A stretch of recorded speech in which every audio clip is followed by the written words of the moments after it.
Salve, salve, meu irmão e minha irmã, milite da TV Imaculada Conceição, da milícia da Imaculada. Eu sou o Padre Wellington e nós, com muita alegria, estamos começando mais um programa Diálogo Aberto. Esta parceria entre a TV Imaculada, a Faculdade Palotina e a UniLaSalle para levar até você um pouquinho mais de conhecimento e, acima de tudo, para partilhar com você da nossa missão e do nosso carisma, a fim de que juntos possamos formar a grande união do apostolado católico. É uma grande alegria poder chegar na sua casa. Meu irmão e minha irmã, como diz uma popular música que muitas vezes anima as nossas liturgias, tua palavra é lâmpada para os meus pés, Senhor, e luz para o meu caminho. A partir desta motivação, nós temos agora no mês de setembro o tema da Bíblia, o tema da palavra de Deus, que vai animar as nossas comunidades e motivar as nossas reflexões. E para falar sobre o mês da Bíblia, está aqui conosco hoje a irmã Élida, que é irmã da Congregação do Imaculado Coração de Maria e também é professora da FAPAS. Irmã Élida, seja muito bem-vinda ao nosso programa Diálogo Aberto. Obrigada, Padre Wellington, minha saudação aos ouvintes, agradeço a oportunidade, porque falar da palavra, falar da Bíblia é sempre muito apaixonante e acredito que cada um dos ouvintes também tem o seu modo de ler a Bíblia, de compreender, e a partir dessa leitura o Senhor vai nos conduzindo, vai nos corrigindo, nos orientando no caminho que fazemos como igreja, como comunidade, como família. Obrigado por estar aqui, espero poder fazer uma troca, uma partilha e que possamos também juntos aprofundar, partilhar algo mais sobre esse tema tão importante que será no mês da Bíblia. Maravilha, irmã! Irmã, a senhora falou sobre essa importância da gente ler a palavra de Deus, porque ela também é um modo como Deus vai nos inspirando, também vai nos corrigindo. A senhora que estuda a Bíblia, a senhora que trabalha com a palavra de Deus, qual é o método, assim, mais popular, mais comum de nós lermos a palavra que vai nos ajudar a cada vez mais amá-la e segui-la?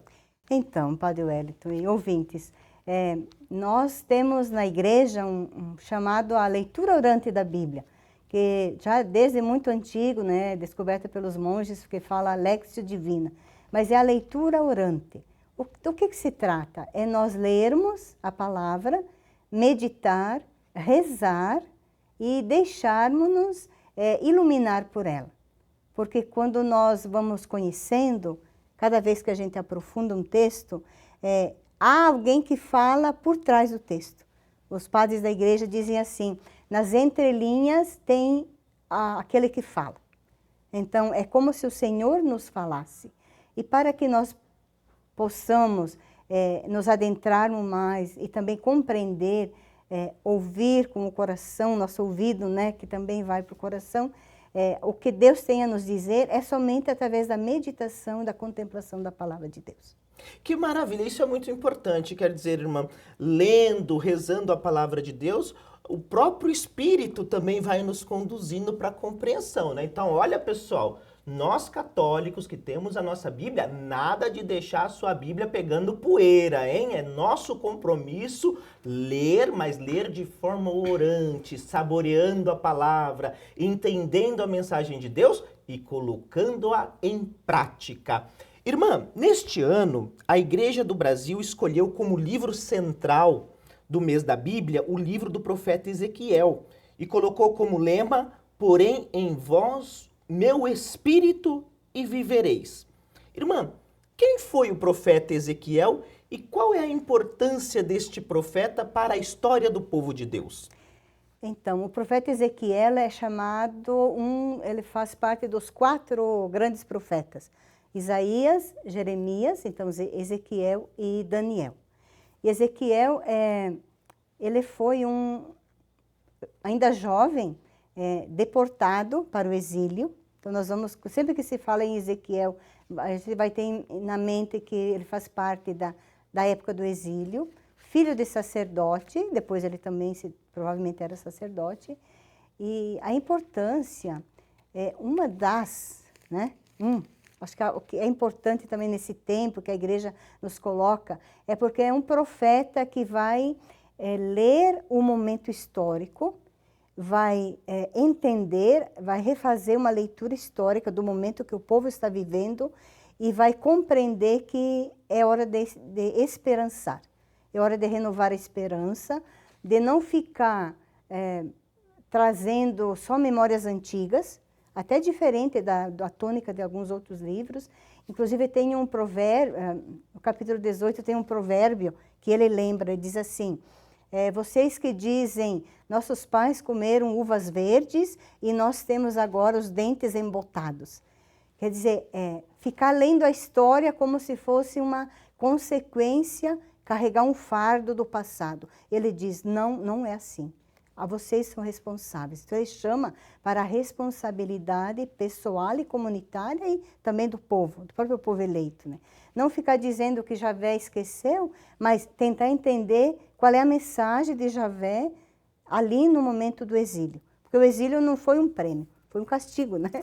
Foi consequência das más ações do povo. Então, se o povo agiu mal, e historicamente ele foi levado para o exílio, o que tem que aprender nesse local, nesse lugar? É como, às vezes, na vida da gente, nós estamos passando por um momento difícil. Todos nós passamos por momentos difíceis, ninguém está isento, né? Mas o que esse momento está me ensinando? Deus não nos abandona, Deus está aí. Então, também no exílio, o Ezequiel, ele é grande também por isso, para fazer o povo entender que tem responsabilidade e que Javé já começa a anunciar também uma libertação desse tempo e uma volta para a terra prometida. Então, no momento de exílio, no momento onde o povo perde a sua terra, onde o seu templo, seu Deus, seu culto, seus costumes, seu espaço de culto. Aí o profeta Ezequiel surge como uma mensagem que vai dizer assim, gente, vamos encarar essa realidade de frente.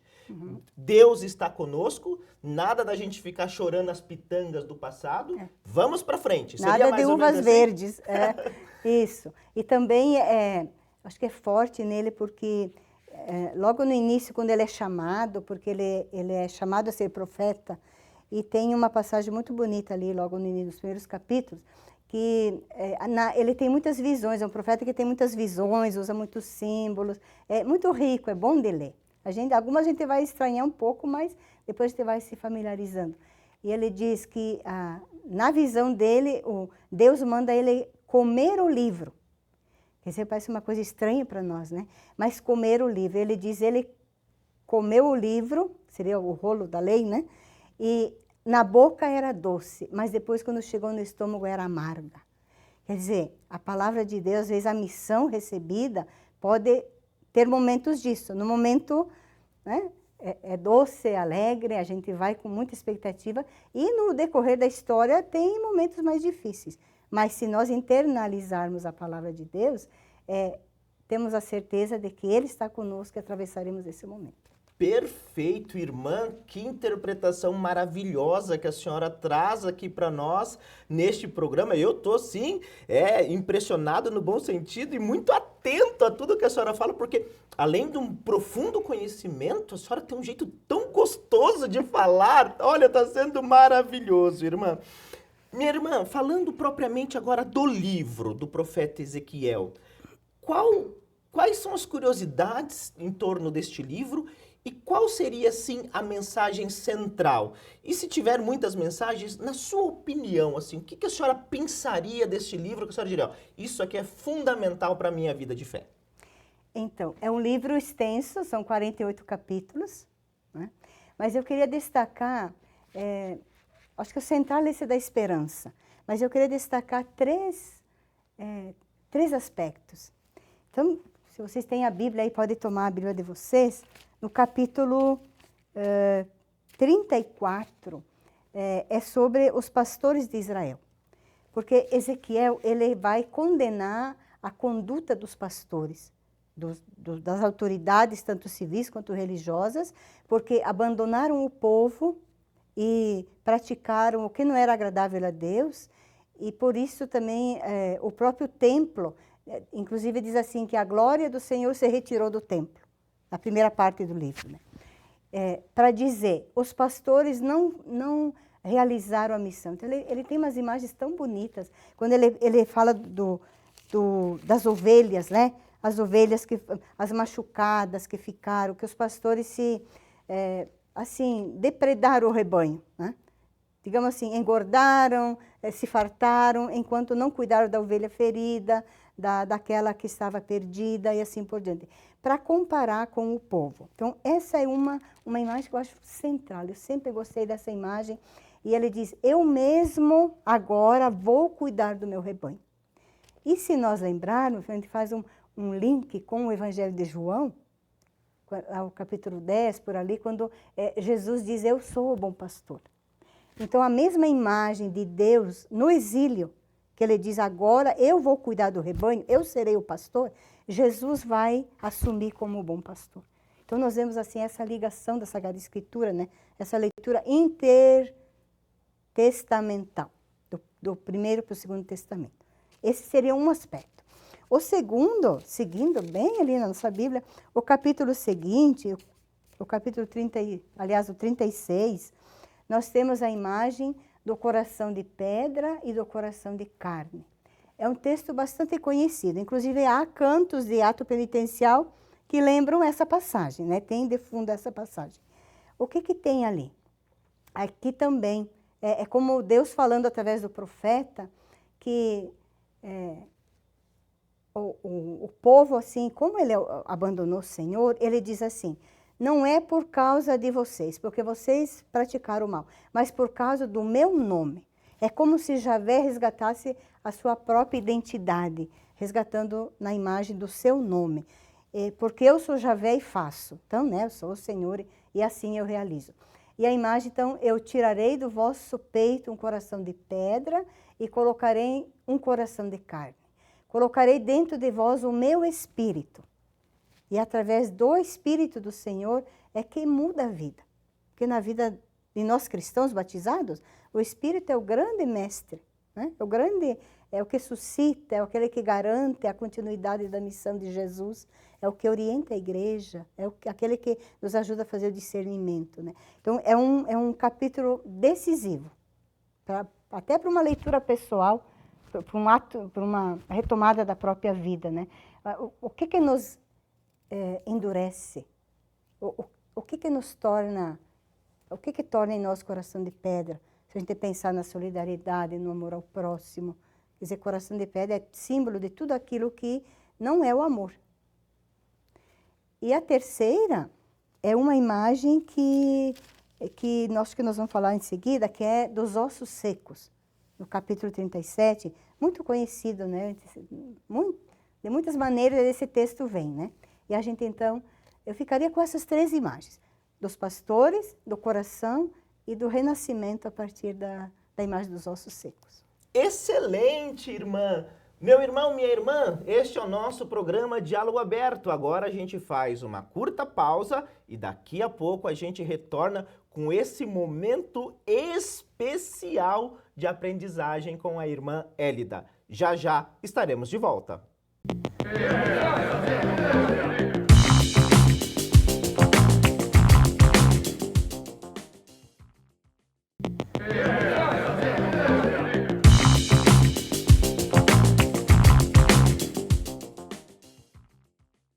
Estamos de volta com o nosso programa Diálogo Aberto aqui na TV Imaculada. E hoje nós estamos tendo uma linda e importante aula sobre o livro do profeta Ezequiel com a irmã Hélida, que além de tantas atividades que ela desenvolve na congregação dela, ela é professora universitária, ela é professora do curso de teologia da FAPAS. Muito bem, irmã. No bloco anterior, a senhora nos explicava sobre as imagens, as importantes imagens do livro do profeta Ezequiel, e a senhora terminou falando sobre esta imagem dos ossos secos. nós gostaríamos que a senhora explicasse um pouco para nós o que significa esta imagem, como é que esse povo, o povo escolhido, se tornou um povo de ossos secos e quais são os riscos que nós corremos no nosso tempo de nós acabarmos virando pessoas de ossos secos. Gostaria que a senhora explicasse um pouco mais para nós sobre esta imagem. Está bem. Então, voltando a falar da imagem dos ossos secos. Se nós tomarmos a nossa Bíblia no capítulo 37, começa assim, vou tomar a liberdade de ler um pouquinho. A mão do Senhor veio sobre mim e me conduziu para fora pelo Espírito do Senhor e me pousou no meio de um vale que estava cheio de ossos. E era um vale com uma superfície de ossos secos. Quer dizer, é uma realidade sem vida. Literalmente, né? Então, o Senhor pergunta ao profeta, filho do homem, que aliás essa imagem também é própria de Ezequiel, que depois Jesus vai usar, né? Filho do homem, o que tu acha? Pode nascer vida, em outras palavras, né? Pode sair vida daí desses ossos? E ele diz, Senhor, és tu que sabes. Tu é que sabes, né? Então, o Senhor disse que eu vou fazer com que eles sejam penetrados pelo Espírito e vivereis. De novo a imagem do Espírito, que volta muitas vezes no profeta.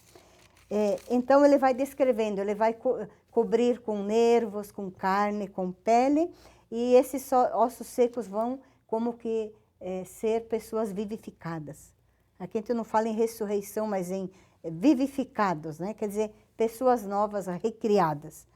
E no decorrer do texto tem uma outra coisa que diz assim, os nossos ossos estão secos e a nossa esperança está desfeita, para nós está tudo acabado. Essa frase era o sentimento que o povo tinha. Estando no exílio, alguns pensavam que o exílio ia ser de curta duração, e já se passavam anos, já estava e nada, parecia que Javé tinha esquecido, que o Senhor tinha esquecido deles, e eles estavam como que ossos secos, quer dizer, sem esperança, sem vida, sem fé. Então, essa imagem, ela é muito forte, porque é o Senhor que toma a iniciativa. Não é o povo clamando para que, Senhor, envie-nos vida ou coisa semelhante. Não, é o Senhor que enxerga, que faz o profeta enxergar uma realidade, ou coloca como de fora dessa realidade, né? Pela visão, é uma visão que ele tem, e ele enxerga isso e o Senhor faz uma promessa. Então, ossos secos vão voltar a viver. Uma outra frase que tem aqui diz assim, porei o meu espírito dentro de vós e vivereis.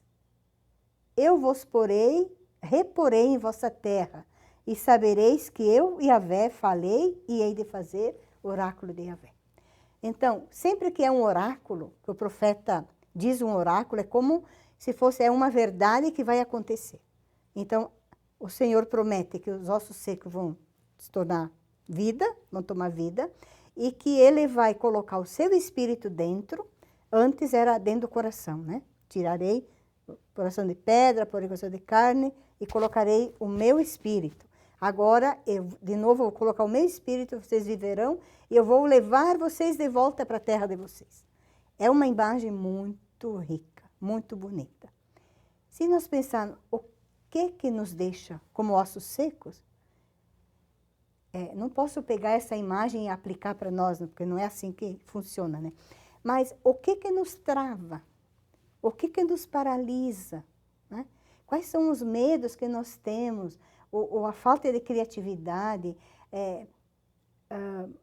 assim, uma falta de, São Paulo diria, de parresia, né? De coragem, de vigor, de alegria, de encorajamento, de apaixonamento para anunciar a mensagem, para viver o Evangelho hoje, para seguir os ensinamentos de Jesus. Acho que o que nos trava hoje, né? Nós podemos ser uma igreja em saída, como o Papa Francisco nos pede tantas vezes, né? Nos empurra para uma igreja em saída com seus ensinamentos, ou a gente fica uma igreja fechada na sacristia, como a gente costuma usar essa imagem, né? Uma igreja que é vida, que que está no caminho, não ter medo de se embarrar, né? De pisar na lama, de andar na poeira, de chorar com os que choram, de rir com os que se alegram, mas ser isso, ou então a gente ficar comodamente, numa zona de conforto, a gente diria uma linguagem mais popular, né? Então, eu acho que essa imagem dos ossos secos, mas a imagem sim é importante, mas eu acho que o mais importante é aquilo que a palavra de Deus diz que o Senhor vai fazer, que o Senhor está agindo. E se Deus agiu lá, Ele age hoje. É essa força. A palavra de Deus tem essa força, essa dinâmica, que ela nos coloca numa situação de protagonistas. Não de ficar no canto, né? Mas cada um é protagonista, porque o Senhor se revela a cada um. Ninguém fica ao lado. E quando o Espírito age, ele age sempre para mais vida. Excelente, irmã. E enquanto a senhora nos explicava um pouco sobre esta imagem, algo muito forte veio no meu coração. Você que está nos acompanhando e que por algum motivo ou outro você está se sentindo meio sem vida, está se sentindo meio enfraquecido, olha, presta bastante atenção nessa explicação, nessa mensagem que a irmã Hélida trouxe para nós. Deus, ele toma a iniciativa de restaurar a sua carne, ou seja, de restaurar a sua força, a sua vitalidade, a sua dinâmica, para que você possa ser alguém, discípulo missionário de Jesus. Então, meu irmão e minha irmã, ao ouvirmos tudo isso que a irmã Hélida está nos ensinando neste dia, neste momento, é muito importante a gente ter convicção nesta palavra do profeta Ezequiel e permitir que o Senhor realize esta obra em nós. Jamais, jamais devemos perder a esperança, como também diz o Papa Francisco. E falando em esperança, irmã, um dos motivos pelos quais a igreja no Brasil escolheu o profeta Ezequiel para este ano ser lido e meditado no mês da Bíblia é porque ele fala muito sobre a esperança. O que a igreja quer é motivar os seus filhos, os seus fiéis, a serem mensageiros da esperança. Eu gostaria de perguntar para a senhora assim, quais são os principais ensinamentos do profeta Ezequiel que hoje nós devemos anunciar a esta sociedade que muitas vezes não quer mais saber nem de Deus e nem do próximo? Tarefa difícil, hein? Mas eu partiria do básico. Cada um de nós cristãos, nós fomos chamados pelo batismo. E assim como a vocação, como Ezequiel foi vocacionado a ser profeta, pelo batismo nós também somos vocacionados. Então, o ponto de partida é a vida do cristão, a vida de fé que nós recebemos pela herança de nossos pais, ou na tradição, ou das comunidades, ou alguém entrou nesse caminho da fé pelo testemunho, porque conheceu, porque foi despertado por alguém, mas primeiramente foi Deus quem chamou. Acho que esse é um ensinamento. Então, a dimensão vocacional de cada um de nós. Uma vocação para o seguimento de Jesus, para a vivência do Evangelho, para viver em comunidade, para construir comunidade, para melhorar o mundo. Eu gosto da imagem que nós temos a tarefa, a missão de embelezar o mundo. Não uma beleza estética somente, mas uma beleza de presença ética, de presença ativa, de cuidado, de preocupação com os menores, com os mais fracos, mas também uma presença de alegria, de celebrar as conquistas, de nos animarmos mutuamente, de partilhar carisma, de partilhar dons. Então, eu acho que esse seria um ponto, né? Um ponto seguinte se eu me sinto vocacionada, eu vou desabrochar o dom que eu recebi. E aí eu tenho que ir para São Paulo, que eu gosto de São Paulo, né? Quando ele fala os dons e os carismas. Então, que Deus dá gratuitamente a cada um, a cada uma. E quando nós reconhecemos o nosso dom, o nosso carisma, dentro da nossa vocação, a gente não tem necessidade de querer ser o outro, querer ser a outra. Porque você, Padre Wellington, desenvolve seus dons, é a sua missão, você vai servir ao Senhor assim. Eu, da maneira que me senti chamada, a vida consagrada, mas alguém vive na família, é dessa maneira que vai corresponder a desenvolver esse dom. Então, o profeta foi vocacionado, foi chamado, respondeu sim. E muitas vezes, durante a leitura do livro, nós vamos encontrar, eu me prostrei, eu caí, e o Senhor me levantou. Acho que aqui é um aspecto forte também, você já assinalava um pouquinho antes. O Senhor nos alcança. O amor do Senhor, a misericórdia do Senhor nos alcança na situação onde nós estamos. Quer no início do caminho da vida, quer no início de uma vida familiar, quer nas alegrias, nas tristezas, na saúde e na doença, né? O Senhor nos alcança. E outro aspecto Ele fala através de nós. Né? O Senhor nos chama para que nós sejamos seus mensageiros. Então, o tempo da esperança, ou sinalizar a esperança, como seremos sinais de esperança se nós não formos pessoas de esperança? Se nós não cultivarmos em nós uma espiritualidade também, uma espiritualidade cristocêntrica, trinitária, marial, olhando para Maria, né, também. Então, uma espiritualidade de uma eclesialidade bonita, de comunidade, né, com diferenças, com carismas, com dons diferentes, né? Às vezes alguém pertence a um grupo, a um movimento, mas nós somos um corpo só. Cristo é a cabeça, nós somos um corpo. A igreja é um grande corpo, né? E acho que outro aspecto é a gente viver, se alimentar da palavra de Deus.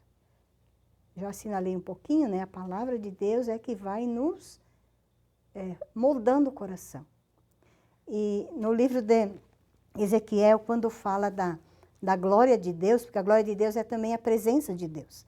Então, no início, quando houve uma profanação do templo, a linguagem diz assim, a glória do Senhor se retirou do templo. É triste, né? Uma realidade, parece que Deus se afasta.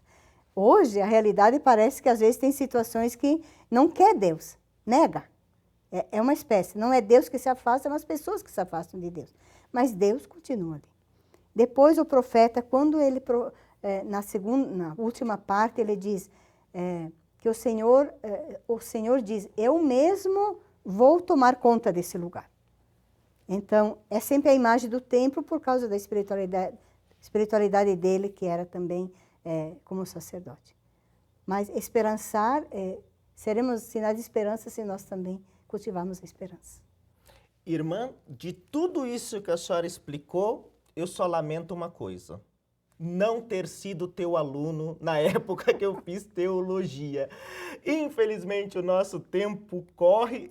O meu desejo era fazer 3 tendas para a gente continuar aqui escutando a senhora, porque a senhora tem um jeito tão didático, tão testemunhal, tão bonito de explicar a palavra de Deus, que aquece o coração e acelera o cérebro também, porque eu fico pensando e refletindo.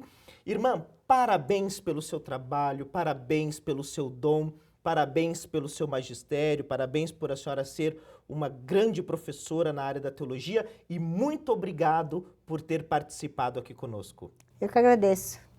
Meu irmão e minha irmã, este foi o nosso programa Diálogo Aberto. Na semana que vem a gente volta. Eu peço que você comunique às pessoas da sua comunidade, fale do nosso programa e nos ajude a espalharmos neste mundo os dons e carismas da União do Apostolado Católico. Um grande abraço a todos vocês, Deus abençoe e até semana que vem, quando voltaremos com o nosso programa Diálogo Aberto.